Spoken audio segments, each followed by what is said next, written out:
Today's date is the 23rd of February 2024. Welcome to today's current affairs discussion. Let's start the discussion. Our first article is about the Red Sea. It's in the news because the European Union launched a naval mission to protect the Red Sea. That's why it's making headlines. Before we delve into this mission, let's understand why it was launched in the first instance. The main reason this mission was launched is illustrated when you look at the location of the Red Sea. If you glance at the Red Sea location, it's clear why it matters. It is an important trade route. Almost 60 to 70% of global trade happens here. This route is very crucial for the global supply chain. It's also important to India. A significant portion of India's trade is done from here. Indeed, it is crucial for India's energy security. Along with that, most trade between Asia, Europe, and all countries happens through this trade route. There is a country called Yemen which has a disruptive group named Houthis. This Houthi rebellion, there is a terror group hijacking shipping routes right now. They are hijacking and demanding ransom, causing turmoil. Why are they doing this? They do this because they protest the conflict between Israel and the Gaza Strip. They are experiencing an attack which is causing war. People against Israel do not give in. Take action against Israel. This is a real urgency, preventing it now to avoid massive consequences. If this is not stopped, the repercussions will be significant, with the World Cup being heavily impacted. If shipping isn't accessible from here, it will have to pass through Africa. The time needed to arrive from there will raise costs significantly. This would increase the time and cost, driving up trade restraints, along with increasing energy costs. Worryingly, this route is crucial for India's energy security. This route is essential to India's energy security. For world trade, this route is important. This route is important, impacting global supply chains. In view of all this, the European Union launched this mission. The name of this mission is Mission Aspide. You remember its name? Mission Inspired is the name, which means how protected like a shield. Similarly, the name of this mission is Aspide, which means shield right. There are 4 navies under this. They have been deployed. 4 navies are here. What is the objective of deploying Red Sea? To promote free navigation. To do means that there should be free navigation in Red Sea. This is its objective. This operation, like the Houthi rebel, will prevent their attack. Okay, the effect of the attack. We have seen what will happen with the attack. The supply chain will be reduced, and the world, what is the trade? It will be affected. Cost increases, time increases, global supply chain is affected. Okay, there are energy issues. India is also affected. It affects, well, all this problem is coming before that by the US as well.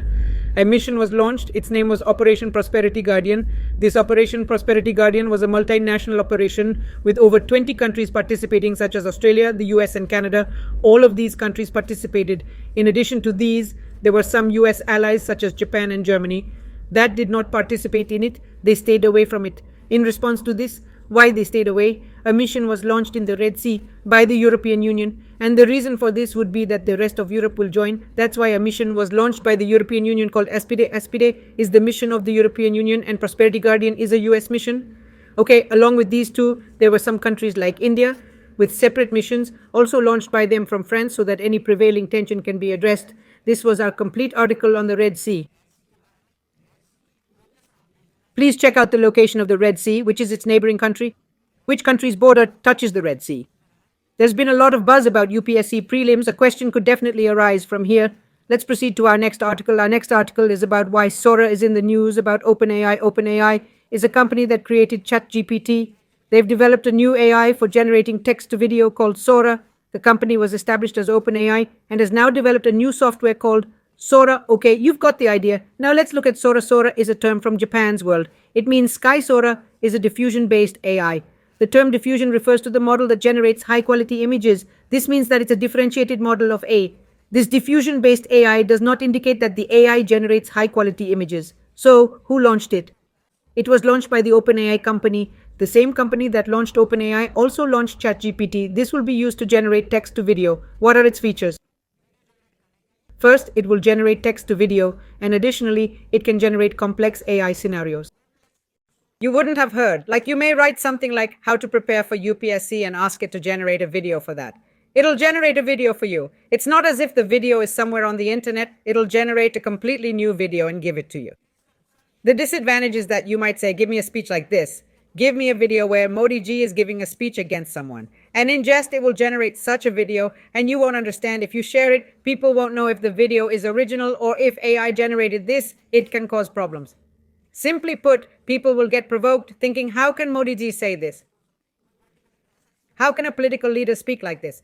So there can be problems with it. There are advantages and disadvantages to it, but yes, they are open. They say that they will develop it after considering all the concerns so that such problems can be avoided. Whatever technology comes, there are advantages and disadvantages. If they happen, then this is the advantage of social media too, right? Want to avoid that? This same thing can happen, right? It can generate different speeds and so on. Now, this is a generative AI. Now, what is generative AI? Generative AI is that which is machine learning. It's data learning. Use this to generate something in a new way. Like you write something in Chat GPT, write something like how to prepare for UPSC, then it will give you a new type of data. It will give you new data by writing on its own, not like 3 or 4 websites suggested by Google. It's not suggestive. It will give everything by writing an answer. So this happens with generative AI. So this is open AI. Isn't it part of that? Generative has Chat GPT, Google Bard. It is used through generative AI. So this was our article about Sora OpenAI. Let's go to the next article. The next, which is our article, is about the rare wader bird. Why is there in the news right now the African Mediterranean wader bird named spur-winged lapwing? First time spotted in India. Where exactly in India was it spotted? This is the first reported sighting in India at Amraveri Pet Lake in Telangana. Have you received the news? What's the name of this African wader bird spotted for the first time in India? Spur-winged lapwing is the bird's name. Have you seen it in India before? Where exactly in India was it spotted for the first time? It was spotted at Amraveri Pet Lake in Telangana. What do you know about this bird? What's this weather bird? A weather bird is a type of wader bird that can't move well in mud. Did you know that? The term wader is derived from the word wading. Did you understand this terminology? This bird isn't usually seen in India. Have you spotted it? This bird isn't normally found in India. It is usually found in regions in Africa, particularly Central Africa. Did it surprise you that it was spotted in India? This is the first to be spotted here in India. Why do you think it has become news? Let's look at more about this bird. Do you know why it's also called a weather bird? It has difficulty walking in mud. Thus, it's also known as a wader bird. Did you know about this according to the IUCN? Let's discuss the category of this crab. It's on the IUCN list. The conservation category is a cause for concern and needs our attention. Now, about its habitat, it's usually found in the Saharan region and Central Africa. They inhabit muddy areas and require fresh water. They don't thrive well in saltwater regions. This is their native habitat where they find their food.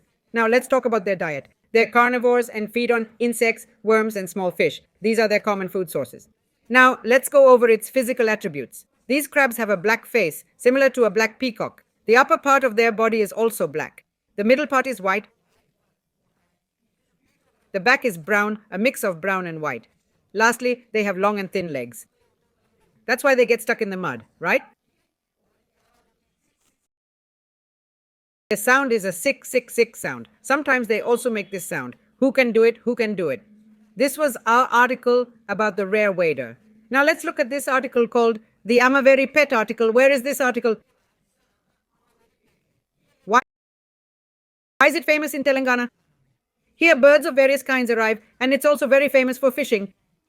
This completes our article. Let's move on to our next. Our next article is about why the Jnanpith Award 2024 is in the news. Why is Jagatguru Ram Bhadracharya ji even more popular? Sir was honored in the 58th Jnanpith Award. That's why it's in the news. Once look at Gulzar. Sir, you all must have heard about him. He was a very prominent Urdu poet. He has contributed a lot to Hindi cinema. A lot of singing happens because of him. He was an Urdu poet, and you know that he had a unique genre of poetry called the Triveni poet genre. What happened in this Triveni poet genre? 3 lines of poetry were spoken. It was called 3 Triveni poet genre. He is famous for it. So for him, it is Gulzar Shah. What was his name? Sampurna Singh. Kalrai was his childhood name. Let's talk about his achievements. He was a man of literature. You wouldn't have his achievement. He has received the Sahitya Akademi Award in 2002. He received the Dada Saheb Phalke Award in 2013, the Padma Bhushan Award in 2004. He has also received the National Film Award 5 times, and for Jai Ho, the song that was written by him, for whom he also received the Oscar Award, for which he has also received the Grammy Award in 2009, which was the food of the movie Slumdog Millionaire. It was a very good song for which the Oscar has also been received. Okay, so this was about Gulzar Sahab. Now let us see about Rambhadracharya Ji. Rambhadracharya Ji, hi. This founder is Tulsi Peeth. Tulsi Peeth is his branch. He is also the founder and the head, who is where is Chitrakoot. In Madhya Pradesh, there was a lot of description of it in the Ramayana, which you also heard the song. It will be on the Ghat of Chitrakoot. So here is Sabri, which is not in Ramayana. Sabri gave a character of one name. He was from Chitrakoot, and Chitrakoot in Madhya Pradesh. If this is a very important place, then this was the founder of Tulsi Peeth, which is in Chitrakoot. At the same time, he is a spiritual leader. He is also an educator and a writer, 2004. More than 240 of his literary work in book literature, talking about Ashtavakra, Sri Ragakarpa Basma, Haivriga Datam. He has also done many such important literary works. He is polyglot. They know many languages. They have more than 22 languages, so their childhood is multilingual. His name was Girdhar Mishra since childhood. What was the age of a little 2 years? He lost his eyes due to some illness, and he did a very good job. Later, he worked in the field of literary. And it is also very good for Hindus, so they have enough more. Okay, so this is all about Rambhadracharya Ji. Now, once we see about Jnanpith Award, it was founded in 1944, and these were done by the institute. That is, it was established in 1944. Later, it was an institute. It was built in 1961. The first Jnanpith Award was given. Who sponsored it in 1965? Who sponsors it? They are sponsored by Jnanpith. What is eligibility? Do you remember this thing? Keep it very important. Star on this is what it is for this. It is necessary to be an Indian citizen only. This foreigner comes to Jnanpith. No demand for award. They cannot get it. Ask any question anywhere. If only Indians get the Jnanpith Award, then you only see confused. Yes, only Indian citizens will get it, or try focusing. Okay, this is the highest literature card. Look, it varies from highest civilian, isn't it? If this is the award, then this is the Jnanpith. This is the highest literary award. Which is Jnanpith? Okay, you have understood this thing. Year is given annually means it is given every year. It is given annually. Who is given to someone who has done good work in the field of literature in India? There are 22 languages in the constitution along with English, which was added in 2013.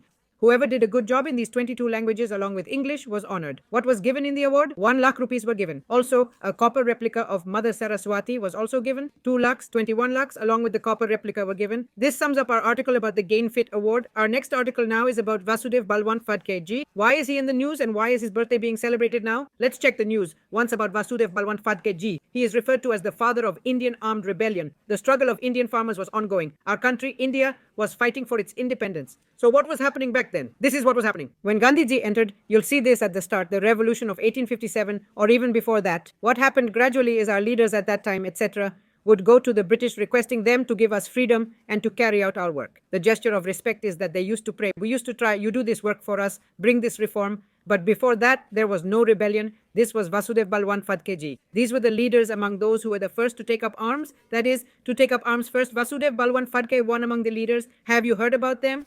There is very little mention about them in history. You heard about 4 or 5 people who talked about modern history. If we talk about the Indian freedom struggle, then only a few people. Listen, they are not mentioned because their contribution was very high. The impact was very high, but they were not used like this. If you don't tell you the history about them, then questions should be made about them, and they're only when a question will be made about it, it will be taught in history, then a lot.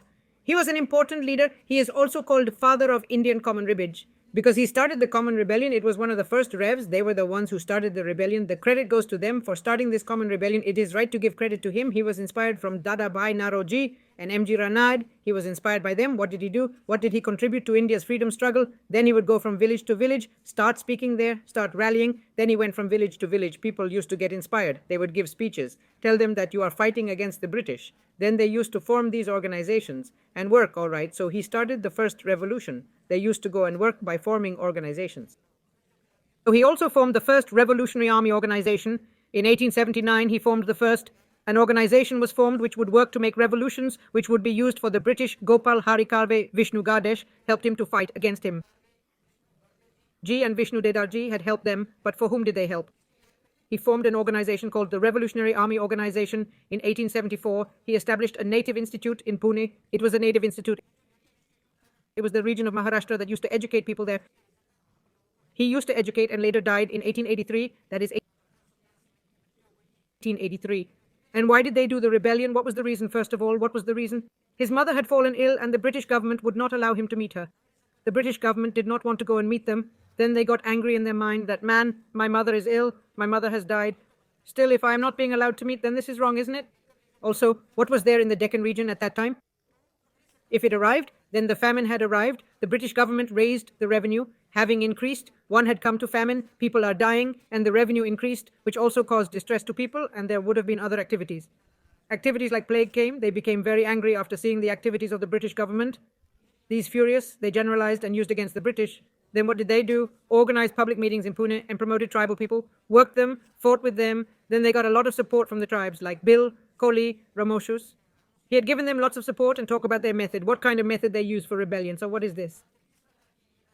They used to go to the public and give speeches, lectures, so that the public could be in their favor, and they would also hold secret meetings to fight with weapons against the British. They held secret meetings. These secret meetings were also held to fight with weapons against the British. They didn't believe in prayer or petitions, such as asking others to give them control, favor them, or act on their behalf. Please do, they were demanding for control, work in our favor, take action in our favor. No, they didn't believe in prayers or petitions. They fought back in online wars. And to take control, they believed in this. They used to say that crying didn't bring control. Control doesn't come from crying. You must pick up arms to take it. He was an expert in guerrilla warfare. He was skilled in sudden attacks, then disappeared as quickly as he appeared. He was very cunning. They robbed. They were conducting operations of robbery where they targeted British trains. They kept robbing. They promoted Swarji heavily. At that time, he was promoting Sarvadeshi. They promoted, you are witnessing the donation. It is his entire contribution. Promoted Sarvadeshi at that time. He promoted it at a significant time, and it had a significant contribution. This entire article was dedicated to our Balwan Phadke ji. That was all for today's discussion. Now let's look at some questions. First, let's look at the true and false statements. You have some homework to come back with, okay, about the Red Sea. There's a question about it, so come after looking into it, then we'll discuss more. I am then about this leg. These three, you see the true, false. What has to come after that today? What was yesterday's? Ours was the first. If the IC was about the IPCC, isn't it a body of the United Nations? So this is the fall, this is the body of the United Nations. Okay, it was the second one. The National Commission for Scheduled Castes was about the commission present to the Parliament. Normally, does it present the report to the Parliament? Does it not present the report to the President? The second is also the third fall, about the Senegal region, South America. It is not from Africa, it is from South Africa. Then the third is also from the falls. The fourth is about the bubonic plague. So it is a bacterial infection, and this, if it happens from this, then yes, it is true. Then there are three falls above. And fourthly, this is true. Then you're related to the Gnanpith Award. The answer to yesterday's homework is that, first of all, this Indian citizen, if it is given, then yes, the first statement is correct. Okay, you have to choose the correct. If yes, then the first statement is correct. The second is not given for English. The second statement is wrong. Yes, English is also included in it. For contributing to Indian literature, they are given contribution. So the third one is correct. In this C and 3, both are correct, all right? So in this C is correct. Then the next one you have to choose incorrect, which is about Vasudev Phalke. So he was inspired by Dadabhai Naoroji, inspired by M.G. Ranade. We just saw he was inspired by these two. Then he is considered the father of Indian armed million. Yes, both the statements are correct. They asked incorrect here. So D will be neither A nor 2. All right, D will be correct in this. Then there are 2 homework assignments. You have to check and come. So that was all for today's discussion. Thank you. Thank you very much for this.